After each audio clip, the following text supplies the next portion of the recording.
We are on the frontiers of a new science. We're all starting to awaken to truths about who we are and where we're going. Open yourself to new knowledge about the power of spiritual energy and consciousness. Journey with Donna Smith Moncrief as she takes you through the world of mediumship, energy healing, out-of-body experiences, past life regression, and all topics that demonstrate evidence of the true nature of our reality. Welcome to On the Frontiers of a New Science. I am Donna Smith Moncrief, and on today's show we will talk to Chris Stillar, who is a mental medium who can communicate with those who have passed into the spirit world. You will note that I did not say that he claimed to speak to those in the spirit world, as Chris participated in my 3-year research study on mental mediums, and I found that he was able to obtain unique and specific information under controlled conditions that could not simply be guessed. Although the art of talking to the dead was formulated in 1848 at the birth of spiritualism, it has been with us since eternity, as psychic energy is part of the non-physical reality, which we are all part of. So with no further ado, welcome, Chris. Hey, Donna. Thanks for having me. Well, it's special to have you, and I will say this is a new show, but you are the first medium to be on the show. I mean, all sorts of researchers talking about mediums, but now we're going to hear it directly from someone who is a medium. Well, thanks for having me on, and I'll take that as quite the honor. Yeah. So for our listeners, we have a lot of listeners, Chris, who are potentially new to the areas of consciousness, and although we now in the world, we see mediumship seems to be all over. From your perspective, how would you describe mediumship?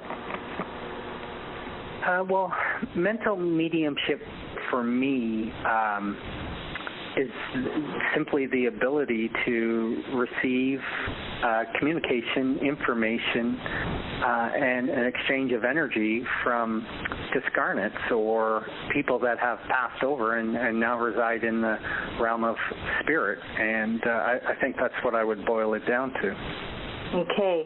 And so for you particularly, can you describe what your strongest extrasensory perception would be? Is it more the hearing, the feeling, seeing? Sure. Well, for me, I think it comes and goes. So if I broke it down into the 3 main types of communication that I receive, you have your clairvoyance, your clairsentience, and your clairaudience. I think on any given day they can be equally strong, or one can be increased more or be a stronger, clearer form of communication. I don't think it's so much about my perception of it. I think it has more to do with how the person from spirit is trying to communicate. So maybe for them, the clairvoyance angle might be easier to project images, movies, pull things from my memory banks and show me clips like a mini movie playing in my head visually that I can draw on or relate to bring across to their loved one.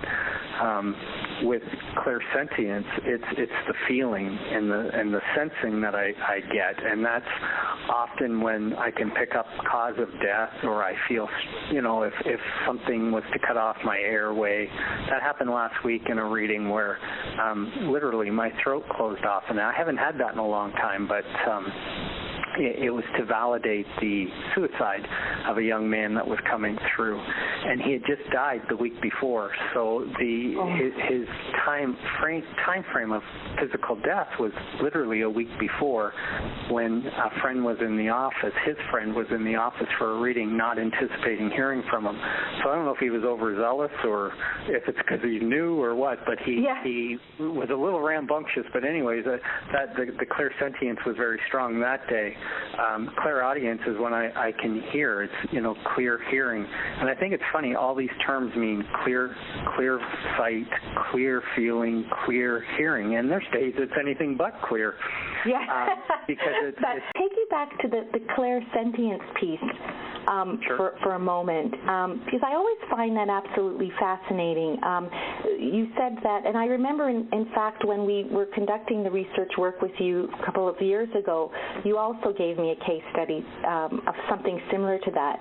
Now, in other words, take us through that a little more. The sitter, the person who's getting the reading, comes in, and did the feeling of your throat choking or being cut off, asphyxiation. How did that all come out? And, like, are you choking? You can't talk? How long does it last? Did she say anything before? Could you give us sort of the context? Sure. Actually, the sensation of the choking occurred before the client ever entered my office. That was the first time, and that's very standard for me. I can't speak for other mediums. Right. But typically for me, I will start receiving impressions, feelings, the senses, the conversation, and certain aspects before the client ever enters the office, or if I'm doing telephone readings long before they call. I will have like a half page of notes if it's a telephone reading of details and information coming through before I've ever communicated with the person, and many of them are halfway around the world. So when they call, so that sensation starts before the client enters the office. In a lot of cases, and in last week's case, it was the same. The young man gave me the connection to her side or at her level, whoever the client was going to be. I had no clue what her age bracket was or age would be, but I get a pull or a pull to the side or a pull above or a pull below, right. Which indicates generations for me. And then came the closing of the throat. It's not that I'm physically choking or can't breathe. Yes. But it is a sensation in my throat that I get. It's often, when a cardiac arrest happens, I may feel it in the chest. Or there's times where in a phone reading I did 2 weeks ago for a woman in Palm Beach, Florida, before she ever called, I had a page of notes, and one of the things coming through was a male at her level who had died from a substance-related aspect. And I knew he had died from a substance aspect, but I also knew that it wasn't suicide because the feeling that came with it made me feel it was accidental. He didn't intentionally end his life, but he did take accountability or ownership of it. He even brought up a name with it at the time that before she, called. This was about a half an hour before she was due to call, and I'm writing these notes, and he indicated the name, what sounded to me like Ricky. So in my notes I write Ricky, but then I also wrote Randy because sometimes names can be a little not always dead on. And so when she got on the phone and I told her this when we started, she didn't understand who the male was at all. And she was very focused on just hearing from her sister, who ultimately came through, I guess. But then I got an email from her later that day when she received her reading through the internet, and she said in her email that she figured out who the younger male was. She says, I do believe that he's a friend of ours who was married to a woman that we work with. He died years ago in his bed, and it was drug-related, a mixing of prescription medication, and his name was Ricky D. So she apologized in her email for not understanding it. But that's a prime case, too, where not all the information when it's said is going to register, but then it comes about and the person gets clarity with it. Yes. Okay, so let's step back here because you've given us a load of very important information all in that point. Let's step back. There's 2 points I want to go over. One is it's interesting with the clairsentience, and you talked about names. Now, in our research, for example, with metaphysics research, we gave high points, for example, to things like names being very specific and unique. We would give high points to that in terms of accuracy, letting us know perhaps that there's a survival of consciousness connection. What's interesting here, though, is in clairsentience, for example, the feeling of the throat closing and the other experience that you had recently. What do you think? Do you think it's perhaps those in the spirit world realize that, for example, language is difficult, hearing the right name, or you may not even know a medical problem that the individual died from, and having you feel it and express it is probably more accurate. Do you agree with this? I think so, because for me, I had a situation today where a husband was coming through And what he kept showing me was two areas of his body, and one was lower in below the abdomen, and then the second part was in the chest. So what I said to his wife was, your husband's coming through, or this male to your side's coming through that I perceive to be significant other to you. And I said, he shows me two areas, and I said, to me, I've got like a cancer that's like a prostate or a bladder or something lower in that regards. But then he takes me to his heart and his lungs, and I just feel like I'm filling up with fluid, and then I think I go into an arrest feeling. So it's these sensations. I don't know what prostate cancer feels like as a man. I don't want to know what it feels like, and yet Spirit has a way of making me locate or realize certain aspects. If they were to bring up a colon cancer, yes, often it's not a feeling I get, but they'll take me to my dad who survived it 6 years ago, right, and pull up things that I had experienced with him through his colon cancer battle. So they'll draw on many things, Clairsentience being probably the one I trust the most because yes, of the feeling, because it's hard to screw up a feeling. If a spirit comes through angry, they're pissed. If they're loving, loving. If they're laughing, which was the case yesterday on the phone, I had a mom coming through to her two kids in Pittsburgh on the phone, and through the entire reading, she laughed and laughed and laughed.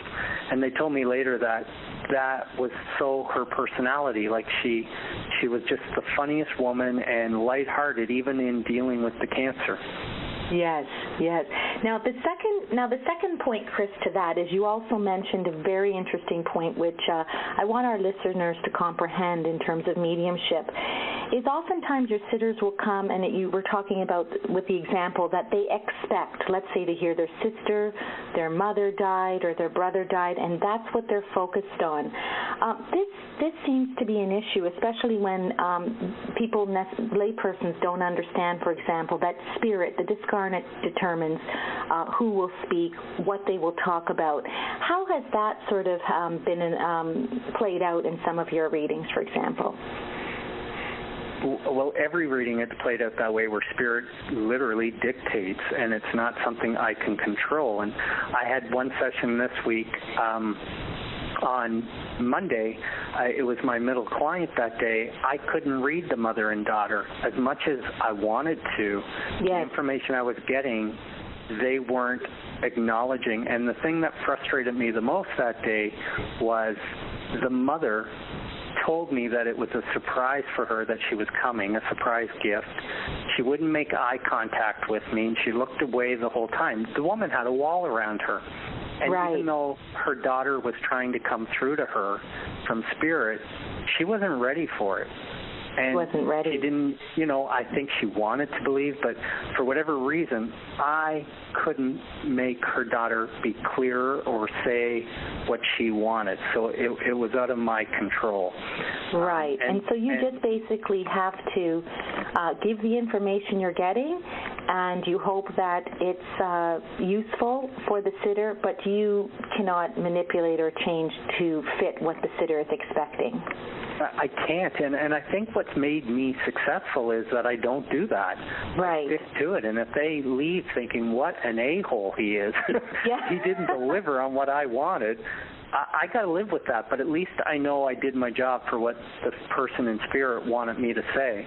Yes. But I will say, by sticking to those principles, I'm not complaining. I'm pretty happy with the way that my career's gone and the feedback I get from people. So Spirit and I are doing something right. But it's not that every reading is, that hooray moment, because there was one, like I said this week, I couldn't read those people, and I felt bad for them, but life goes on. And once right. I realized, a couple years ago, it's not my job to save people.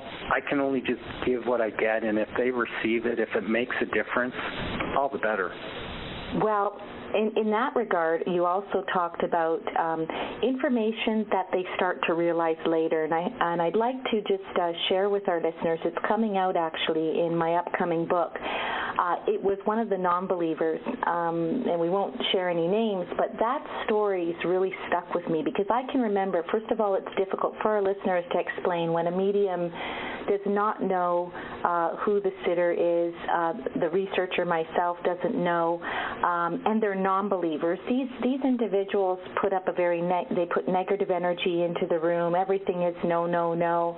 In one particular case, for example, Chris, you will recall that you were able to see that there was going to be open heart surgery. And you didn't, it's not that, you were happy about sharing it, but it was something that you were clearly getting. He had shared with us in the post-interview that he had no heart problems. He had no problems at all. You had clearly seen it, and you were sharing it just to give him the impetus to get it looked at. That's the reason for potentially sharing that kind of information. 3 years later, his wife contacts me, and I think she contacted you as well. And it turns out that you had indicated that there would be open heart surgery, and they had heard from the doctor when he had a heart attack. We'll call him X. When X had a heart attack 3 years after your reading, the surgeons indicated that he may not be a candidate. But what his wife shared with me is that just remembering that you had said that he would have open heart surgery, we kept them alive for 3 days with hope. And it turns out, of course, he was a candidate for open heart surgery, just as you had predicted. And I understand he's doing well now. Can you talk about that a little? Because we talk about that sort of prescient information. And from a researcher's perspective, I think that's why it's so important that mediumship be understood, that sometimes you will see something that they don't know about right now. For sure, and that's a common thing that happens in the readings, and not always is it a physical or health-related thing, but in my book, Pennies from Heaven, there's one whole chapter that I wrote about a woman who came to visit me, and I talk about her 3-year journey of readings with me. There was probably 3 of them in total, but that first reading, I had to tell the woman that she was dying. Her murdered son, Wes, was coming through in the reading, and begged and pleaded for me to tell his mom that she was dying and not be scared. And so I won't go into details now, but I can't imagine anything harder that in the 19 years I've been doing this that I've ever had to say to somebody that, your health is not good and you don't have long, and your son wants you to know that. And the ironic part is once I stopped struggling with it and I found a way to tell her, the woman was so relieved because she knew something wasn't right, and she later found out that day. She kept her specialist appointment that very same day in Toronto, and she found out she did have ALS. Okay, so it somewhat gave her the courage maybe to even follow up on that appointment. Well, that's precisely what she told me. She said I wasn't going to keep it. Oh my gosh! Because of what my son told me, I will go and face it now, she said. And she was somewhat, as crazy as it sounds, excited because of what her son had told her, that she felt great comfort. So I can't explain it, and not every reading is jaw-dropping or life-altering that way. Right. But there are, there probably isn't one reading that I don't do that there isn't key elements that come to light after the fact. That's right. No, so that's good. And let's just, before we go into some other areas that I want to talk to you about, could you name one example? I think you've named a couple, but can you name an example for you, maybe even in your early days, where you got feedback from a sitter and you said, even to yourself, wow, that really demonstrates that we don't die. Our souls live on, our personalities, memories, thoughts, that lives on. Can you give us an example of something that was so specific that it just said to you, this had to have been someone who had passed, who was communicating? Wow. What comes to mind? There's actually two, but I don't know how, jarring they are. But for me, I remember thinking when you get the details, there was one where I was working with an entire family. I had a dad, and I had, I think, 4 of his children with him that were teens and young adults, children, and the mother was coming through. And the thing that really stood out to me was at one point she started laughing, and I said to the dad, she's saying, it's a damn good thing that you picked the purple dress to lay me out in. She says, I would have been pissed otherwise. And they started to laugh, and the look on her husband's face, his name was Roman. This has to be 10 years ago now or more. Yeah. And the blood just drained from his face because you could tell he wanted to believe. Yes. But then when she said that, and the fact that she'd been buried in a purple dress, that was the jaw-dropping moment for him, that he knew this was real. That couldn't be researched. That wasn't something that a stranger would know. Right. So there's things like that. I remember one reading working with a young girl, and her grandmother was coming through. And the funniest thing was the grandmother had this sense of humor, and she was laughing so hard, and this young girl's looking at me, because people are very emotional, and then me, I'm just so direct, blunt, and non-filtered in the readings. I don't know if she knew what was going to happen, and I said, apparently your grandmother just showed me that. She says she doesn't know who the hell did her makeup, but she looked like a prostitute lying in her coffin. And the girl started to cry tears. She almost wet herself. She says the whole family said that because they had way overdone her makeup, and there was a comment made that she would be not happy with this, and they even referred to her as looking like a streetwalker. Wow, that's so so specific, because obviously they didn't put that in the obituary on Google about her looking at a prostitute. Yeah. I mean, that obviously came through from the woman who passed. Yeah. Chris, sorry, go ahead. No, I was just going to say it's an amazing thing, the information that Spirit chooses to bring up, and things that can't be Googled, or, I don't have the time, I don't have the capacity, I'm not that savvy, and frankly, I don't need to, but it's the one go-to statement that the cynics will say.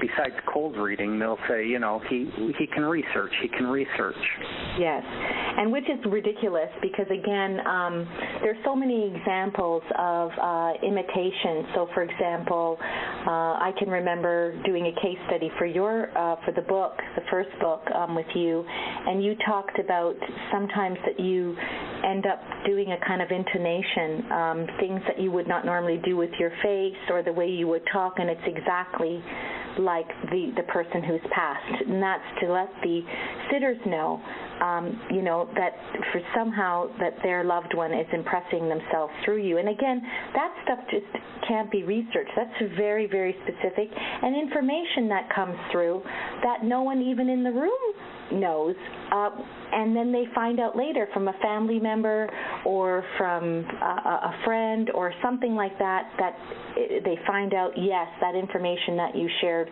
was actually true, which also lets everybody know that it's not mind reading. For sure. And the simple fact for me that I knew it wasn't mind reading was when I get information before ever meeting the person. There literally are certain mornings I could be in the shower at home before I start my day, and that's when I get my first hit of who's coming through for my first client. Pretty hard when the client's 2 or 3 hours away, and we're 4 hours from the time of the reading, and I've never met them or talked to them, and yet the details are coming through. So for me, I never wrestled with the mind reading aspect. No, that's right. No, I think we're past that. Yeah. If that was true, that's impressive too. Yeah, exactly. I think, and I'm so glad you raised that point, Chris, because of course, mind reading, first of all, let me just share for our listeners, there are people who can mind read. I've interviewed people who can mind read in terms of from a research perspective, and they're telling me that it's not mediumship. They're not talking to anyone, and they have been accurate on a number of occasions. But again, what I'm trying to explain to people is that mind reading does not replace mediumship. It's just another aspect of our ability. Again, we are non-physical beings in a physical body, and some people are able to manifest this kind of power on the earth plane. And so the mind reading can happen, but mediumship also happens. And then also there are some mediums also that use their psychic energy, which is not communicating with discarnates, but are getting energy from maybe a piece of jewelry or this kind of thing. So all of these particular vehicles help us access consciousness in different ways. And you are saying very specifically that you are using clairsentience, clairaudience, and clairvoyance to directly communicate with those that are past. And with that segue, Chris, I want to ask you, what challenges? You've talked a little bit. I mean, if you're in a career where you get impressions of your throat closing and things being tied around your neck, that's a little bit of a challenge. But can you share with us one about mediumship that you found to be challenging during your career as a medium? Well, for me, the one thing that, as far as the process goes, I would say it's trusting. It's trusting in the process, it's trusting in spirit, and it's trusting in myself. Probably the biggest challenge I face is that trust issue. Now, after almost 19 years of doing it, it's not an issue today like it was 17, 15, 12 years ago. It's a process that you build on and you learn to trust. But there are still times where when I start to doubt or I lose the trust in what's happening based on a reader or the client,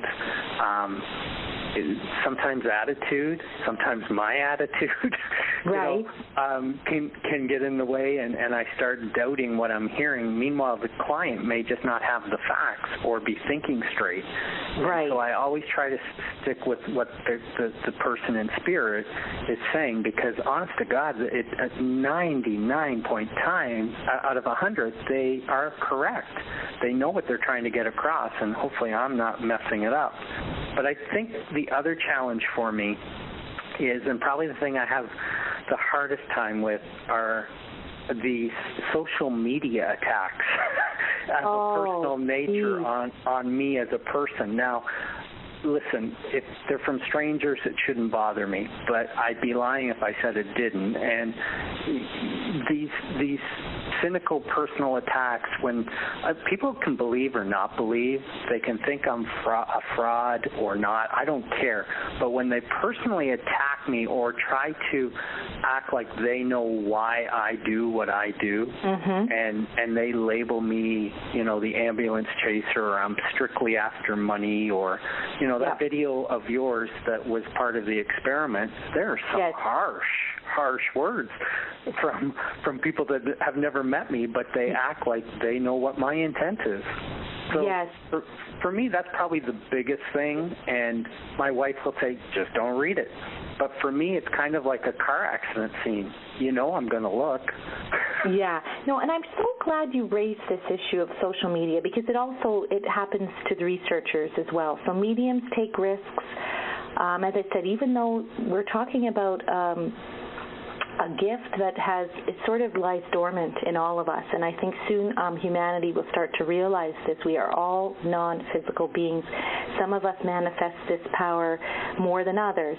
And social media, also, the attacks come to researchers as well. And I am hopeful, especially with this show, and that's why I called it On the Frontiers of a New Science, because most of us were brought up in the Newtonian era or studied within the Newtonian area. Any math textbook is based on Newtonian principles, and it does not at all support issues like energy healing, consciousness being outside of the brain or the body. And so, of course, people who talk about that we're no longer being burnt at the stake, but there is a sort of still cross-burning here going on. But I do feel that the information and people are starting to have more and more spiritual experiences, and I do believe that we are led to help people understand sort of the powers that lie within them, and they're good powers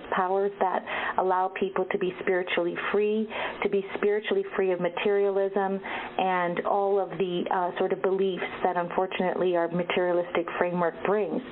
So with that being said, with the social media, I think mediums who are authentic and researchers who go out and continue to do this work are heroes. And so I want to say thank you to you, Chris, for being able to be resilient enough to keep doing your work and giving all of these people hope despite the attacks. And I should just say to our listeners, since the Sally Morgan law case, people can look that up. No more can anyone state to a medium that somebody had indicated she was doing more. Unfortunately, one of the last questions is a little more difficult, Chris, but I can remember asking you this initially when I was doing the research, and you gave a good answer. You said you didn't think that our current scientific framework would ever be able to prove a mediumship. And I just wondered if you had any comment about that. Well, that's the one thing that seems to get thrown up from skeptics, and I'm not against skeptics. People should be skeptical, and I'm skeptical, and I think to be healthy with healthy skepticism is a wonderful thing. Cynical is a different thing, or if you're so closed-minded and your mind's made up and it's just you're in attack mode, that's what I have a problem with. But I find that, for me, science isn't the be-all and end-all, because if I was in the 1500s doing this, I'd be burnt at the stake. Yes.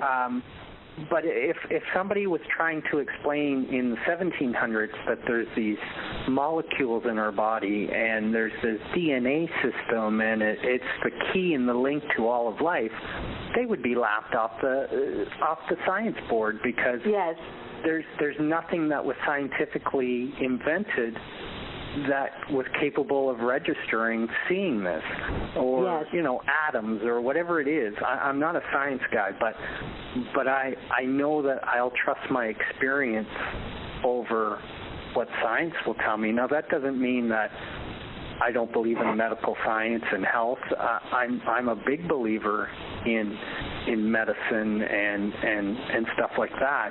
I just think science hasn't caught up to everything, and there's things that are unfolding and since the dawn of time, and until life ends permanently in some way, as far as like the earth blows up or whatever it is, we will always be rediscovering things that we thought we knew, because technologically things advance. Yes. And I think that's an excellent answer, and that's one of the reasons why I named the show that. We're on the frontier of a new science. I mean, energy healing. We have now 150 years of evidence about survival of consciousness, and mediumship, when it's complemented with near-death experiences and with out-of-body experiences and electric voice phenomena, things that we'll be discussing on this show. I mean, as you said, it's experiential, and through that bottom-up experience makes a new scientific framework. So I want to first of all thank you so much, Chris, so engaging the stories and your experiences and your resiliency to continue on. Before we end the show, could you tell our listeners about anything? I know you do a lot of events, maybe about your book or things that you'd want to share. We will have links to your website and anything else, but please tell us what you'd like our listeners to know about you. Well, through my website, they can see the upcoming events I have. I have an event on May 23rd happening north of Toronto in the Schaumburg area, so that'll be posted. I have an event on June 6th happening in Barrie, Ontario. It's both of these are fundraisers. The one on June 6th is for Stevens Center for Grieving Children, and I'm doing an event this August down in Vermont. So for anybody in the eastern part of the U.S. that would be interested, that also is on my website. People can get my book, Pennies from Heaven, through any major book distributor, ordering online through that way. And I just would say follow me on Facebook. Just type in Medium Chris Stillar and join my page. I'd love to have you there. And just one more thing for the events. Do you post all of those on YouTube, all of your events? If they're recorded, and there are quite a few on my YouTube channel besides just the TV show Seeking Spirit that are on there. I just posted one a week ago from my MAD event, because I'm the only medium in all of Canada that has worked with MAD Canada for 13, 14 years now. And I've just posted this year's event there, and it's quite moving when you see a couple mothers when their children come through. Oh, that's excellent, all the work that you do, and we'll make sure that we put all of those links to those events and books. I am Donna Smith-Moncrief, and we have been talking with Chris Stillar about how he uses extrasensory gifts to hear, see, and feel information from discarnates in the spirit world.